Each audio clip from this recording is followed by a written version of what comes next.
लज्जा लगे ना अरे मौत खाए करके रुकी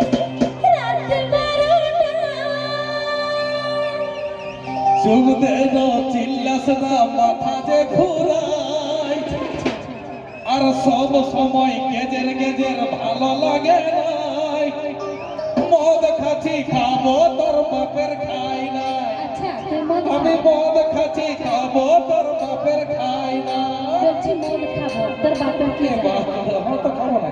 থাক তবে চলে তোর বাপের ধারণা না না না না থাক তবে চলে তোর বাপের ধারণা জোর ছেলের বাপ হলে লজ্জা লাগে না মদ খায়ে ঘরকে ঢুকিস রাত 12টা জোর ছেলের বাপ হলে লজ্জা লাগে না মদ খায়ে ঘরকে ঢুকিস রাত 12টা চুপ দে না চিল্লাস না মাথা যে